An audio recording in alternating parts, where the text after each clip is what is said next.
Connor McDavid should be suspended. It's time to get the squad together. You are Talking Puck with the NHL Squad Show, sponsored by Game Time. From the Oilers to the Stars, Golden Knights, and the Panthers, the Rangers, Avalanche, and yes, even the Maple Leafs. The Locked On Podcast Network brings together all its local experts to provide the scoops, breakdowns, and comprehensive looks at all the NHL, with plenty of trash talk to go with it. Don't miss the hard hits and glove-dropping hot takes on the Locked On NHL Squad Show. It's time to drop the puck. Welcome to the NHL Squad. Sit back, grab your favorite beverage, and join us as we get you ready for another wild week across the National Hockey League. We are part of the Locked On Podcast Network, your team every day. Today's episode is brought to you by Game Time. Download the Game Time app, create an account, and use code LOCKEDONNHL for $20 off your first purchase.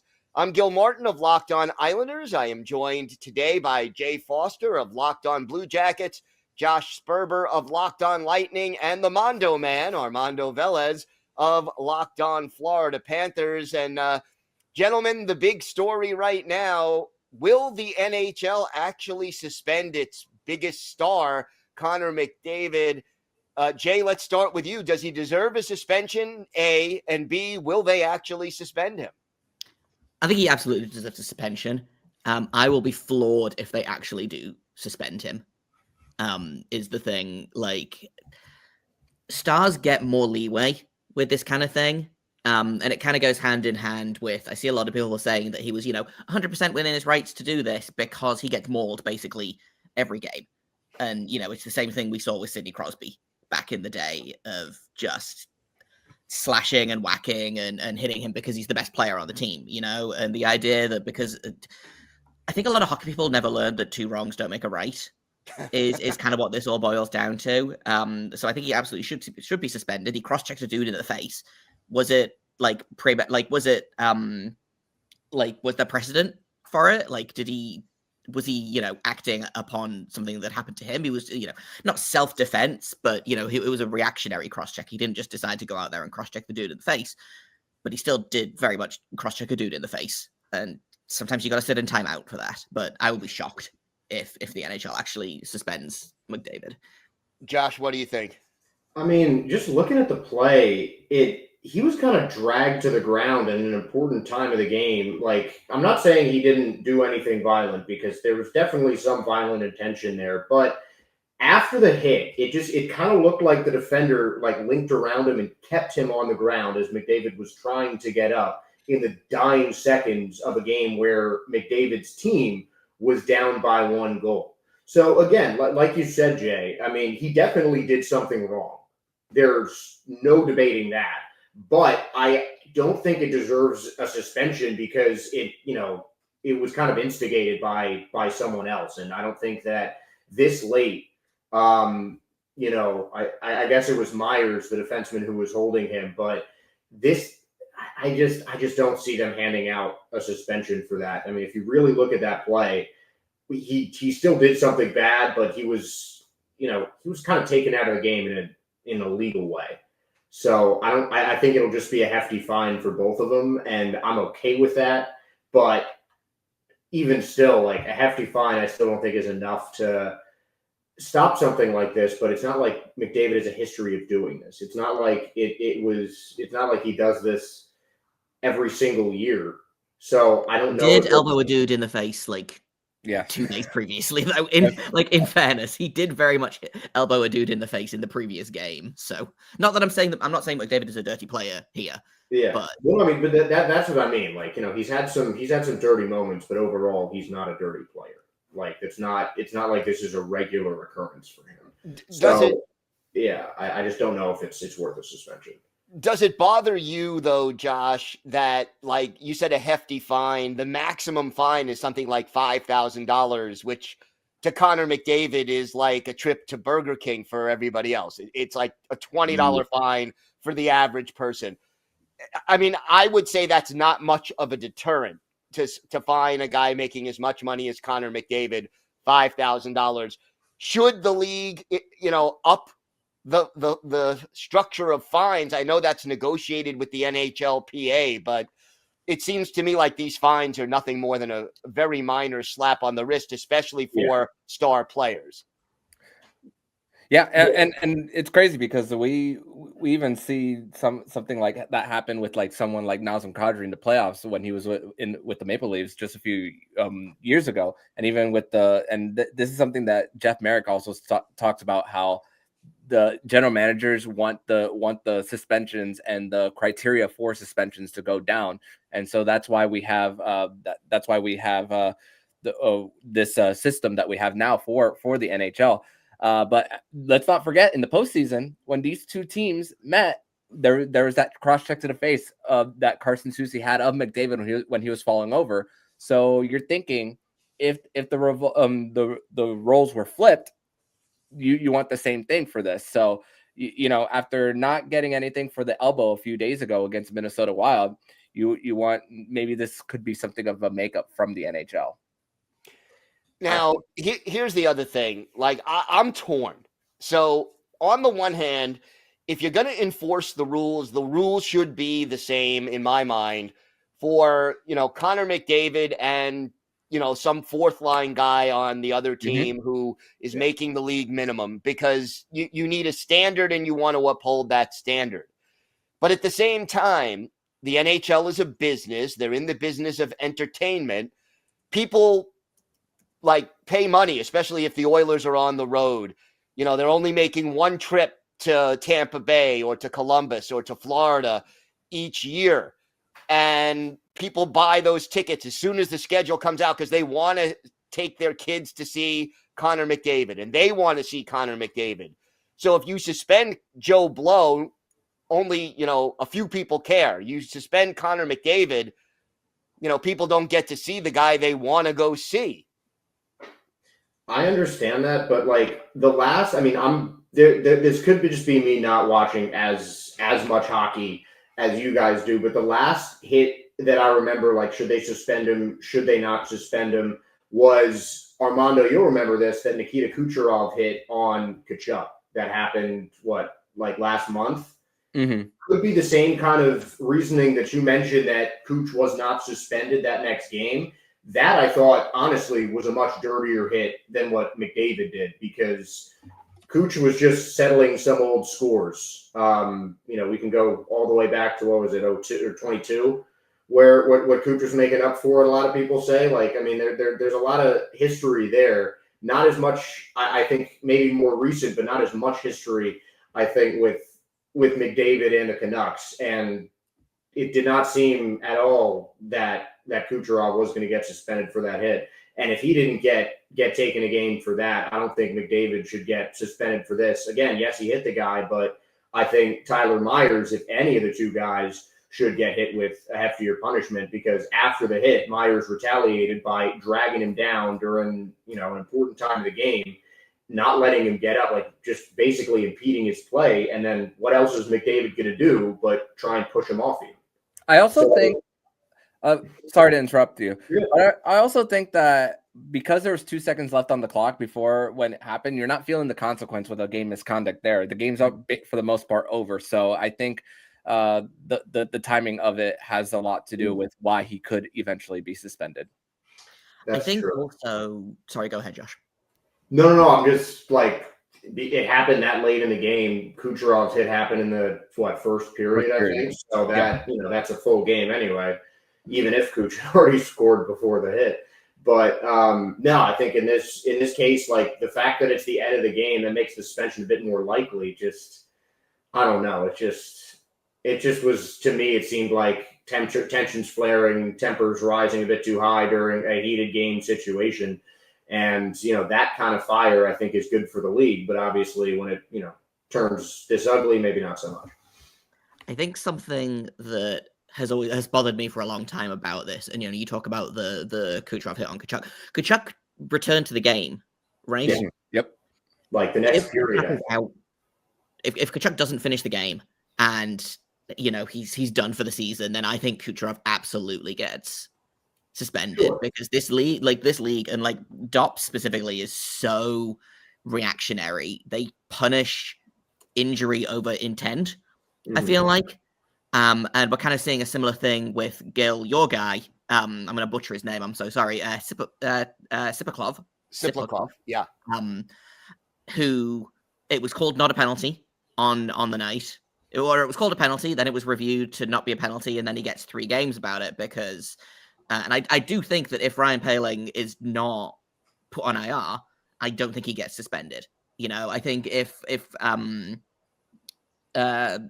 Garland is, you know, lying face down on the ice, bleeding profusely after McDavid cross-checks him and, you know, it'll help stretch it off the ice or whatever, then McDavid probably does get a longer suspension. But I think the fact that Garland stayed in the game for, you know, the 2 whole seconds or whatever it was and continued to cause chaos after being cross-checked, I think is probably going to lead to less punishment for McDavid because, and like, I have no real scientific like way to back this up. It seems to me that suspensions are tougher if the player is injured and they don't punish intent over. I think they punish impact over intent, which I don't think is the way to do it.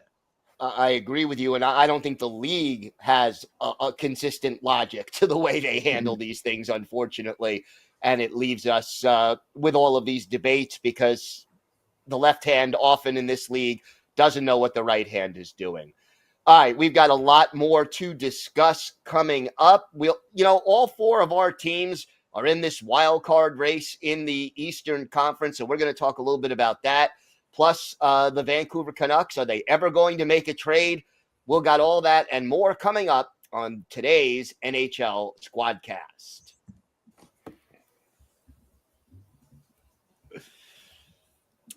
Today's episode is brought to you by Select Quote. In sports, having a winning strategy is everything. It's how the best teams make it to the Super Bowl, the World Series, and the Stanley Cup.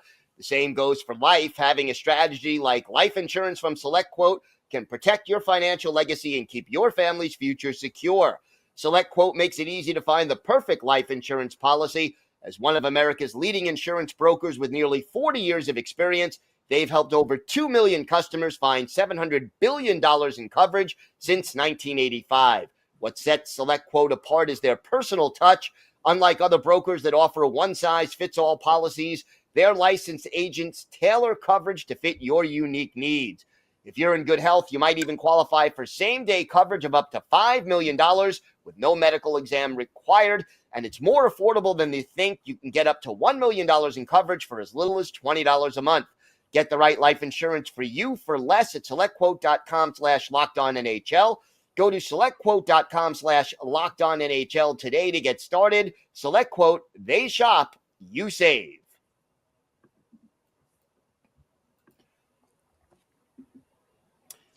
So let's talk a little bit about this wild card race in the Eastern Conference. All of our teams are somewhere in that fight, although Armando, your team is a little bit above that level right now. But, it seems like the Eastern Conference is both top-heavy and bottom-heavy. Less than 10 points separate the 2 wild card teams from last place in the conference.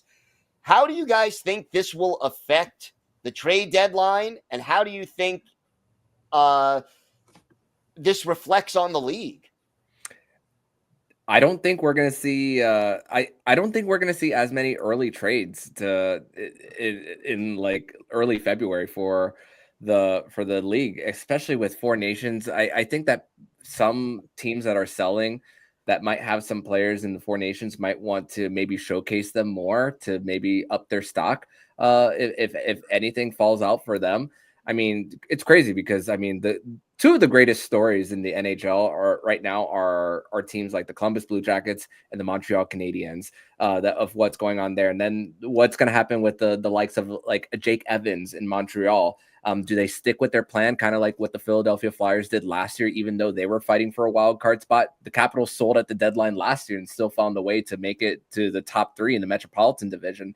So it's a mix of like what front offices their agendas still are for what they want to build, do, and it's about really taking a a macro view of each individual team and saying, is this a team that can compete in the postseason for them? I mean, and a team like Ottawa, they're not in the same situation as Columbus and Montreal. They are trying to make the postseason. They have to try to prove to their fan base that this is something that can be sustainable. They wouldn't have traded for Linus Ullmark if that was the case for them.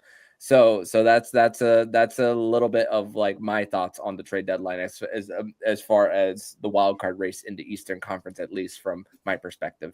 Do you think Four Nations is viewed by general managers as a chance to showcase guys, or do you think they say, oh no, I'm not going to risk my possible trade prospect getting injured in an exhibition, and then I lose him for no value at all? Yeah, 100%. They are crossing their fingers that no one gets injured at this competition, I guess, this tournament. I don't know off the top of my head how many of the guys that are named to the 4 teams are actually going to be in the deadline mix. Like if there are any pending UFAs or like RFAs that are likely to move. But my guess is that GMs are just going to kind of like cross their fingers, cross their toes, and hope that nothing stupid happens. Because you see it all the time about like guys get to go to the World Juniors, for example. They get hurt. There goes their season. Like it happened to Kirby Dach, I think 2 years in a row. He went to the World Juniors and got a season-ending injury there. So like my guess is that GMs are not thrilled about what's happening here. Do you think we see some moves before Four Nations in order to avoid that possibility? Honestly, I'm surprised there's been as many moves as there have been already. Like the Rangers selling House was, less surprising given their position in the standings, but still, like those are just big names that I'm surprised got moved so early. So I think that Four Nations, I honestly do look at as a tryout, because you look at what happens during the World Cup in European soccer, the biggest players. I mean, as a Real Madrid fan, I remember the bag James got after balling out in Colombia in 2014. I mean, you look at the World Baseball Classic a couple years ago in baseball, same kind of thing. A bunch of guys got minor league deals, contract extensions, major league deals, what have you, coming out of that. And this is just NHL's kind of shortened way to do it. Obviously, I hope no one gets hurt. But again, these are also some of the best players in the league. Like it's not like every one of these guys are just up for trades. So, but you look at the guys on Finland, maybe from the Sharks, as players that could have, teams like any one of the four of us in the chat could be looking to make a big move for, with a team like the Sharks, who could certainly handle stacking up on prospects. But I think I agree with you, Jay. I really don't see a lot of players in the Four Nations that you'd be likely to move, because most of the players in the Four Nations are the best handful of players on their guys' team. Like, right. I look at the guys on the Lightning, just in my own bias, I think there'd be a riot at Amalie Arena if any of those guys were traded.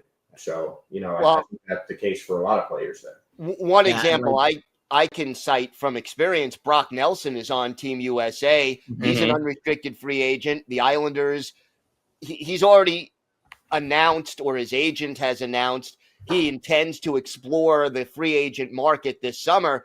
So the Islanders are probably going to have to trade him away or lose him for nothing. I mean, if I'm Lou Lamoriello, I say either he gets traded before Four Nations, or I tell him you can't compete in Four Nations, because again, using the Islanders as an example, John Tavares, I think it was about 10 years ago, went to the Winter Olympics, got injured, missed the rest of the season. Islanders missed the playoffs that year.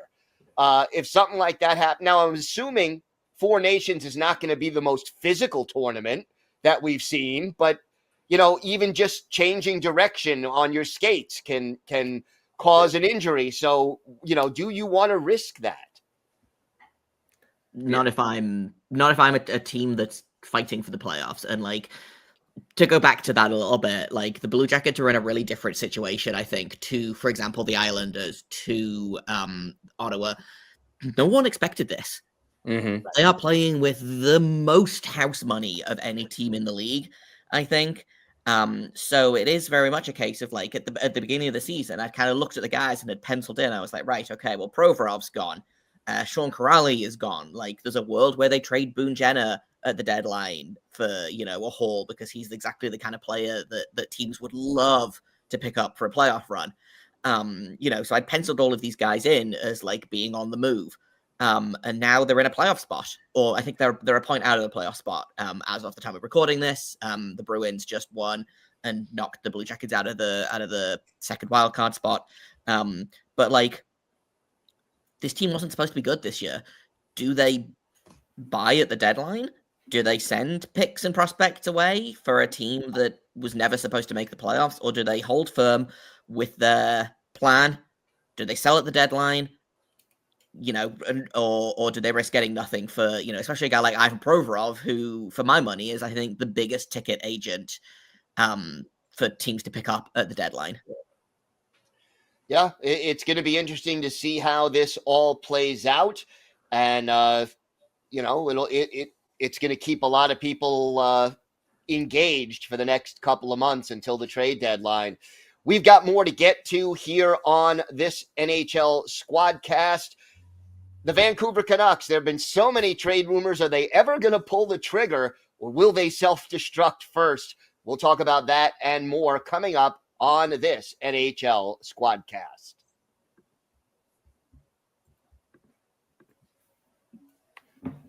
Today's episode is brought to you by FanDuel. From the first whistle to the final drive, FanDuel makes the NFL playoffs even more exciting. Right now, new customers can bet $5 and get $300 in bonus bets if you win your first bet. That's $300 to keep the action going. The FanDuel app is easy to navigate with a variety of bets that keeps every game exciting. Plus, when you win, you get paid instantly, no waiting around for your winnings.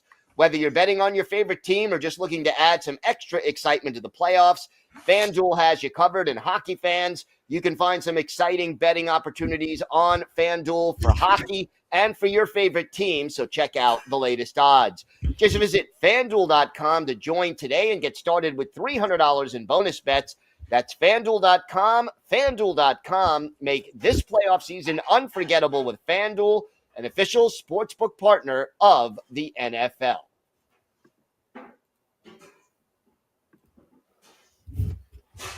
So the Vancouver Canucks, they can't get along. They can't win consistently. The talent is there. The results are not. Rumors keep heating up. The general manager is shopping players, listening to offers. Who do you think goes first, if anybody? And when do you think we see a move? Because the season is kind of slipping away right now from the Canucks. I mean, you go back to the Four Nations, because if I'm not mistaken, Elias Petterson is on Team Sweden. I had to think about that for a second. JT Miller is not on Team America, on Team USA, or is he? I should know this, but I'm a noted Four Nations hater and have not been paying attention. But again, it goes back to like, do you trade them before the tournament? Do you hope that the tournament raises their trade value because they'll be playing presumably with teammates that they're not in a fight with?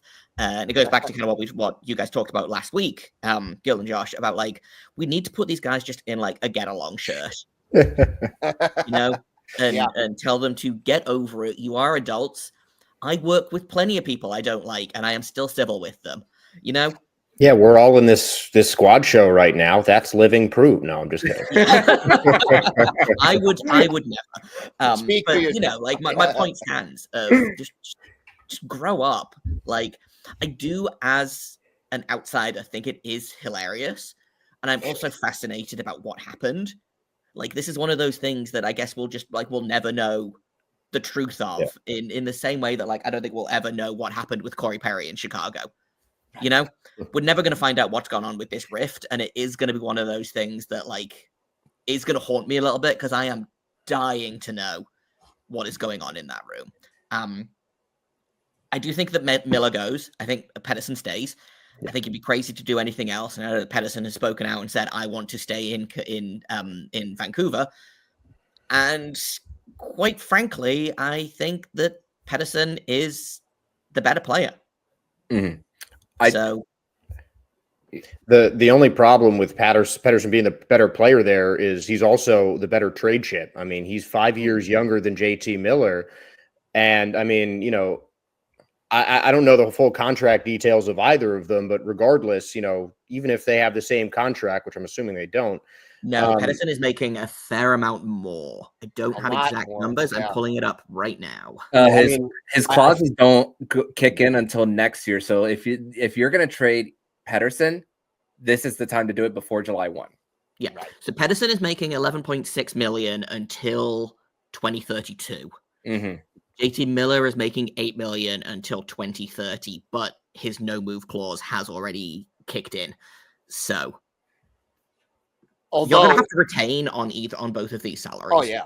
I feel like this is I think this is why. I mean, just hearing you saying these salaries, Jay, makes it very clear why the Canucks have stood pat right now, because this is just a tangled spider web that I don't think anyone in that front office it has any clue how to unweave. And because it's two talented players. JT Miller won a Stanley Cup and was part of another Stanley Cup team a couple years prior to that. I mean, these are two guys that have had a lot of success in this league. And, especially with Petterson, I feel like that's the centerpiece of your franchise almost. I mean, offense, obviously it's Quinn Hughes on defense, but then it's Petterson on offense. Like these are franchise cornerstones potentially that you're talking about. But that no move clause with Miller certainly makes things a bit more complicated, because I'm sure the Canucks had not started thinking about moving Elias Petterson before a couple weeks ago.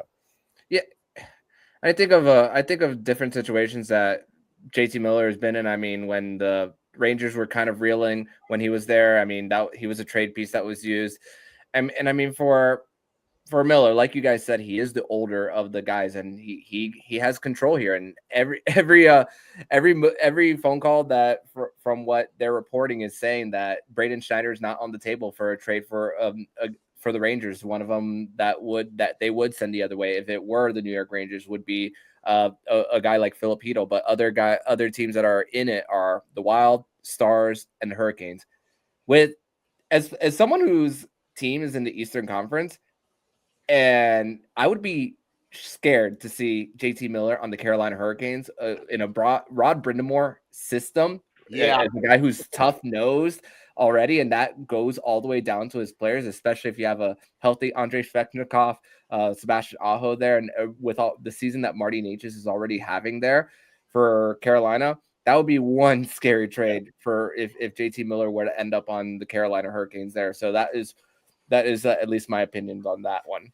And they're going to want to trade him to the Eastern Conference if they can help it. I mean, they don't want to have to compete against him. Right. You got to figure this, though. The Canucks are in win now mode. I mean, This is a team that, they're not building for 2-3 years down the road.